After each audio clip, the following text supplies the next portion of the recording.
उन्हें सोचना चाहिए कि इनके माँ बाप कैसे गुजारा करेंगे। यहाँ से छुट्टी आ रहा हूँ, फिर मैं घर में आकर घर बनाऊंगा। जी 2002 में पुंछ, रजौरी पुंछ में वीर चक्र लिया। जब शादी होती है तो ये आर्मी वाले का अंधा कानून है, बीबी के तरफ से क्यों, वो कहें कि हमारे सेवा करें। हिंद दोस्तों, अभी मैं हूँ भारत के इतिहास में जो सबसे बड़े सूरवीर हैं, अशोक चक्र, वीर चक्र और सेना मेडल से अलंकृत नायब सूबेदार चुन्नीलाल जी के पिताजी के साथ श्री शंकर दास जी। और अभी हम लोग नायब सूबेदार चुन्नीलाल जी के बारे में बातें करेंगे। उनका बचपन कैसा बीता था, उनके बारे में बहुत चीज़ें जानकारी लेंगे। तो सबसे पहले अंकल जी हमें बताइए कि नायब सूबेदार जी का जो बचपन कैसा बीता था, क्योंकि आप उनके पिता थे, आप उनका हर चीज़ देखे, जनक थे आप उनके, तो उनका वो बचपन में कैसे थे? बचपन में उसका स्वभाव बहुत अच्छा था। जी जी उसके पास कोई उन्हें अपने परिवार, अपने भाई बहन के साथ बहुत दिल खुशी और खेल कूद करता था। जी जी और जब पढ़ने जाता था तो वहाँ मलोठी में पढ़ता था, वो हाई स्कूल। जी जी तो वहाँ से यहाँ से जाता था स्कूल के लिए, आधा घंटा लगाता था। वहाँ से घर के लिए भी आधा घंटा लगाता था। जी जी तो बहुत उसका स्वभाव तो मैं जानता हूँ कि इस दुनिया में किसी के पास वैसा स्वभाव नहीं है। जी जी फिर जब उसने 9 पास कर दिया तो कहने लगा बस मैंने बड़ा पढ़ा, मैं आर्मी में भर्ती हो जाऊंगा। अच्छा। तो मैंने कहा आप 10वीं कर लो। तो फिर उसके बाद कहता नहीं, मैं भर्ती होना है। तो बहुत बेजिद हो गया वो भर्ती के लिए। जी जी तो फिर वो भर्ती वो डेट मैंने बुला दी है। जी जी तो जब भर्ती हुआ तो शख्स ने पहले सेचम ग्लेशियर में 99 में सेना मेडल लिया। यस फिर उसके बाद 2002 में पुंछ, रजौरी पुंछ में वीर चक्र लिया। तो वो शख्स ने कोई घर में नहीं कहा, किसी को भी यहाँ इलाके में किसी को पता नहीं था कि इसने भी कुछ किया है, इसको कोई मॉडल मिले हैं, कोई बात नहीं। जी जी उसके बाद 2007 में ये श्रीनगर कुपवाड़ा में जब उसने मिलिटेंट के साथ मुठभेड़ की तो 7 मिलिटेंटों को उसने मार डाले। उस टाइम 2008 में उसको अशोका चक्र मिला। जी जी तो जब उसको अशोका चक्र मिला तो तब हमें पता लगा कि इसने 2 अवार्ड पहले भी लिए थे, सेना मेडल, वीर चक्र। तो उस टाइम हमें पता लगा कि इसने कुछ किया था। जी जी वैसे भी जवान अभी तक कोई नहीं, इस इंडिया में किसी ने 3 अवार्ड नहीं लिया है। फिर भी हिंदुस्तान के सरकार हो, JNK सरकार हो, इनकी कोई उसकी वो नहीं है कि इस हीरो ने इतने अवार्ड लिया है।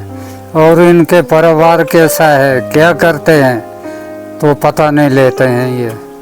जी जी तो आपको जैसा आपने बताया कि इनको जब अशोक चक्र मिला, इनकी शहादत के बाद आपको पता चला कि ये वीआरसी भी, वीर चक्र भी थे और सेना मेडल भी थे, उससे पहले आपको जानकारी नहीं थी? कोई जानकारी नहीं थी। अच्छा अच्छा, जी जी।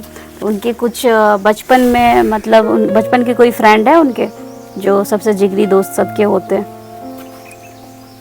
उसके नहीं पता। अच्छा।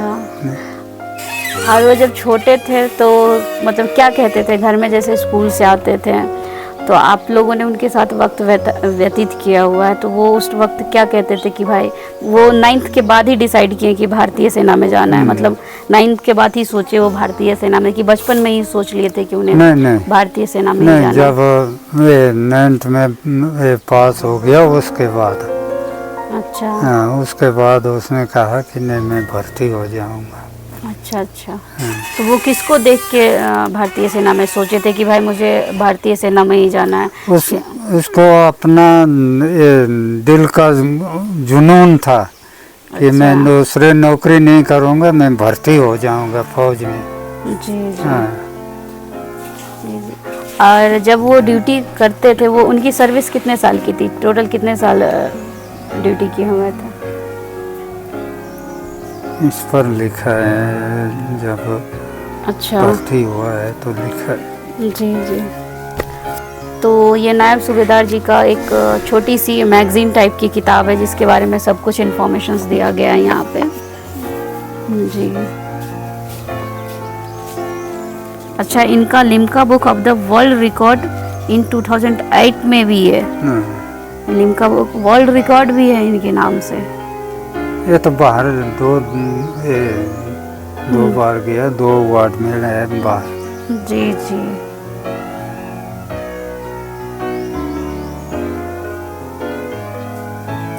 तो एक चीज़ और मुझे बताइए कि ये जब छुट्टियों में आते थे, आर्मी में थे, तो आपके साथ कैसा मतलब समय व्यतीत करते थे? कितने दिन की छुट्टियों पे आते थे? वो आता था 2 महीने की छुट्टी। तो जब घर में आता था तो बहुत अपने परिवार के साथ दिल खुश रहता था। जी जी। तो इधर उधर उसने घूमने नहीं, घर में अपने ये छुट्टियां वो पूरी कर लेता था। जी जी। तो अगर उसकी बहन अपने घर में होती थी तो वो उनको बुला कर ले आता था कि आओ आओ, मैं घर आया है, आओ। बहुत बहनों के साथ उसको बहुत प्रेम था। जी जी। और बहुत दिल खुश इंसान था। तो जी जी। उनकी कोई बचपन की कहानी है जिसके बारे में आप बताना चाहते हैं? कुछ नटखट, क्योंकि बच्चे होते हैं थोड़े से नटखट, जो आपको हमेशा याद रहते हैं है कि भाई चुन्नी ने कभी ऐसा बोला था, इस तरीके का? ना, कुछ नहीं, वो कुछ नहीं, वो सिर्फ बस अपने पढ़ाई और घर का ख्याल। जी जी। हाँ, घर का ख्याल। अगर ये स्कूल जाता था, सुबह भी घर में जिम्मेदारी का काम करना, शाम को वहाँ से आकर फिर भी जिम्मेदारी का काम करना। जी जी। बस यही उसका धंधा था। अंतिम बार छुट्टियों में कब आए थे वो? उस टाइम आए थे 24 जून को शहीद हुए। जी जी। जुलाई अप्रैल में आया था। अच्छा, अप्रैल 2007 को आए हुए थे। 2007 अप्रैल में आया था। जी जी। तो वो कहता मैं घर बनाना है, कुछ उसने बनाया था घर। तो फिर जाते बार कहता पिताजी आप लकड़ियाँ इकट्ठे कर दो। तो मैं 1.5 महीने के बाद फिर छुट्टी आऊँगा। अच्छा अच्छा। जिस दिन वो शहीद हुआ तो अगले उसी दूसरे दिन वो शहीद हुआ, तो अगले दिन उसने कहा कि कल मैं छुट्टी आता रहा हूँ। अच्छा ना, मतलब शहादत से जस्ट एक दिन पहले आपकी बात हुई थी? हाँ, हुई थी। टेलीफोन से? कहता मैं कल नहीं तो परसों में यहाँ से छुट्टी आ रहा हूँ, फिर मैं घर में आकर घर बनाऊंगा। जी जी। तो उसी दिन वो शहीद हो गया। आपको कब आर्मी की तरफ से जानकारी दी गई कि इसकी शहादत, इनकी वीरगति को प्राप्त कर गए हैं? उसी दिन 2007 को आम तमाम वो हो गया था चर्चा, तो हमें पता नहीं था। सिर्फ इतना पता था कि उसको वो जख्मी हुआ है, जी जी। बस इतना पता था, शहीद का पता नहीं था। तो वो फिर 2007 को उसको शहीद हुआ था, तो 8 को वो घर पहुंचे थे। जी जी। जब घर आया उस टाइम पता लगा, नहीं तो लोगों ने कोई और नहीं, लोग यहाँ गांव, हमारे गांव के लोग बटौत तक गए थे गाड़ी लेके। अच्छा। तो वो दिन कैसा बीता था आपके लाइफ में? वो 24 दिन- जून 2000 सुबह में आपका क्या दिनचर्या था? क्योंकि कहते हैं घर से अगर कोई जाता है तो कहीं ना कहीं परिवार वाले को भनक किस तरीके से मिल जाती है, तो वो उस दिन आपका कैसा, घर में कैसा बीता था वो दिन?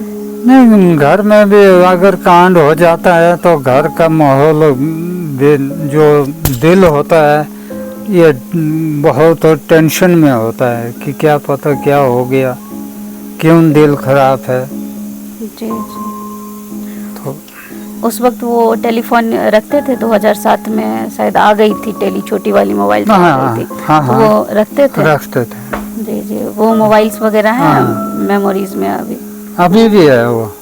अच्छा, अभी घर में है मोबाइल? हाँ, वो घर अभी भी मेरे पास है। अच्छा, मैंने वो रखा है उसी तरह। जी जी। नंबर भी चालू है कि फिर नंबर नहीं, नंबर ये हो गया? हाँ। जी जी। तो एक चीज़ और बताइए, चुन्नीलाल जी आपके पहले संतान थे, पहली संतान थी ना आपकी? हाँ। उनसे पहले और लड़की थे क्या? ना, उसके पहले एक लड़की हुई थी, जी जी। वो 1 महीने के बाद वो उसकी डेथ हो गई थी। अच्छा अच्छा। उसके बाद वो हुआ। जी जी। ओवरऑल वो पहले बड़ा वो ही था। जी। हाँ, उसके बाद 4 बेटे हैं, तो फिर उसके बाद 2 बेटे हुए। जी जी। हाँ, ये प्यारलाल और विपिन लाल। जी जी। छोटा छोटा सबसे छोटा वो ये था विपिन लाल। जी जी। और अभी आपकी क्या स्थिति है? अभी खेती क्या लगे हैं। अच्छा। हाँ, नहीं, आर्मी वाले आपका ख्याल रखते थे? 2 साल हम लोग पहले मिले थे तो थोड़ा सा स्थिति मतलब आपको पता ही है, तो हाँ। अभी वो उस पे क्या कहेंगे आप? नहीं, आर्मी वाले आर वाले आते हैं, हमारा ये दुख सुख को पूछते हैं, क्या है क्या नहीं, क्या कर रहे हैं, ठीक है, कोई टेंशन तो नहीं है। जी जी। तो ये आर वाले आते हैं। जी जी। और आर्थिक रूपेण भी कोई सहायता होती है आपकी? क्या? आर्थिक मतलब फाइनेंशियली, मनी रूपेण?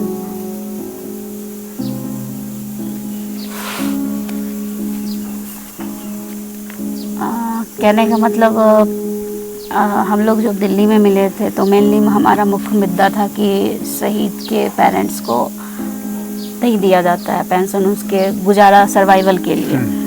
तो अभी उस टाइप की परिस्थिति है कि वो चेंज हो चुका है? नहीं, वो जो वो कोई किसी ने पेंशन नहीं लगाई, कुछ नहीं, ना सरकार ने पूछा है, ना आर्मी वालों ने पूछा है। हाँ, कि हम आप कैसे गुजारा करते हैं, हम कुछ पेंशन लगाएंगे, वो बात कुछ भी नहीं। मैं एक बात और कहना चाहती हूँ, अगर शादीशुदा सैनिक की शहादत हो जाती है तो उस वक्त शहीद के जो माता पिता को सर्वाइवल के लिए कुछ नहीं दिया जाता है, यहाँ तक कि पेंशन भी नहीं दिया जाता है, चाहे वो 1 महीने की शादी हो या 5 साल या 10 साल की। तो ये चीज़ें मुझे लगता है कि थोड़ी सी ड्रॉबैक है, मतलब गलत है पेरेंट्स के लिए। तो आप इसके बारे में मतलब क्या कहेंगे कि अगर क्योंकि वही संतान अनमैरिड रहता तो टोटली पेरेंट्स को जाता, अगर वही कुछ दिन की, क्योंकि कभी कोई कोई केस है कि 1 महीने का भी शादी है, 6 महीने की भी शादी है, फिर वो चला जाता है, एक तरफा चला जाता है। और आप स्वाभाविक ये सोचिए ना, आजकल बेटा के रहते बहू नहीं करती है, तो उसके बाद बहू मतलब बेटा ही नहीं रहने पर बहू क्या करेंगे। तो उसके बारे में आप क्या अभी कहेंगे कि शादीशुदा सैनिक की शहादत पे माता पिता को सर्वाइवल के लिए कुछ नहीं दिया जाता है, पेंशन नहीं दिया जाता है?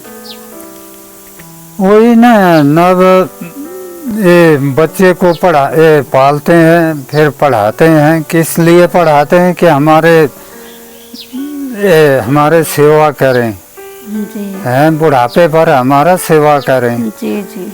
तो जब बच्चा अगर फौज में भर्ती हो जाता है तो उसके बाद उसकी शादी हो जाती है।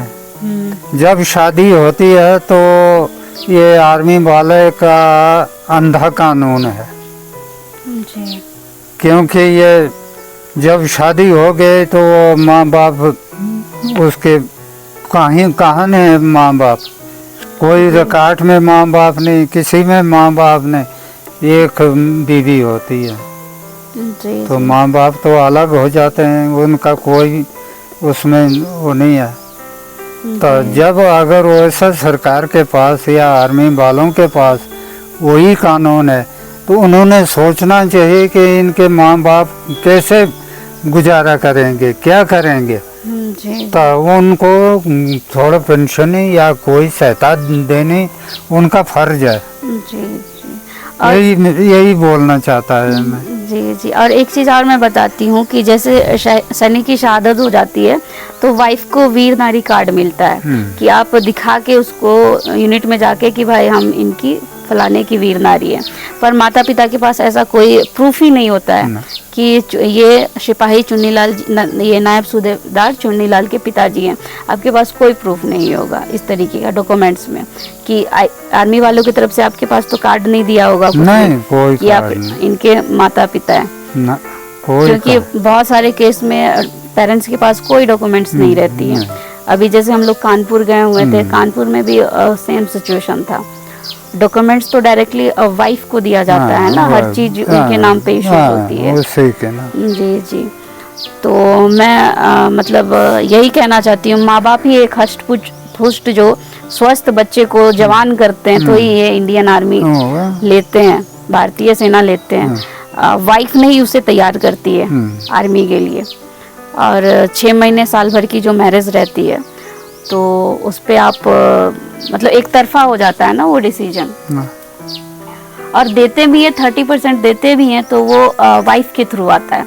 वाइफ अगर सिग्नेचर नहीं करती है, अलाउ नहीं करती है तो वो उन्हें नहीं मिलता है। तो ये चीज थोड़ी गलत है। इसके बारे में आप कुछ कहना चाहेंगे? क्या वाइफ के थ्रू मतलब मिलता है सो मतलब आप देना है तो आप डायरेक्ट पेरेंट्स को दीजिए ना, हम किसी के थ्रू क्यों ले? वही ना, अगर जो ये सरकार ने देना है या आर्मी वालों ने देना है तो वो उसके बीबी के तरफ से क्यों, वो खुद हमारे अकाउंट में दे। जी जी। डायरेक्टली थ्रू आना, डिपेंडेंसी नहीं होना चाहिए कि हम इनके माता पिता है तो इस चीज का डिपेंडेंसी नहीं होना चाहिए। वही ना, माता पिता है तो उनको अलग जो उनका बनता है उनके दे देना। जी जी। तो उस टाइम में भी आपको कुछ नहीं मिला था जब शहादत हुई थी? तो ना, आपके अकाउंट में कुछ भी नहीं आया हुआ था? सिर्फ उस टाइम ये कमांडर था देविंदर जी, बिलेंदर सिंह, जी जी। उसने दिए थे 80,000 रुपया उसने भेजा था। जी जी। बस वही, और कुछ नहीं, आर्मी के तरफ से कुछ नहीं। जी जी। तो मैं एक सवाल यही आप टोटल भारतवासियों से पूछना चाहूँगी कि अगर शादीशुदा सैनिक की शहादत होती है तो क्या उनके माता पिता को सर्वाइवल के लिए कुछ भी नहीं मिलना चाहिए या मिलना चाहिए या पेंशन मिलना चाहिए? आप अपना राय हमें अपने कमेंट्स में ज़रूर लिखें।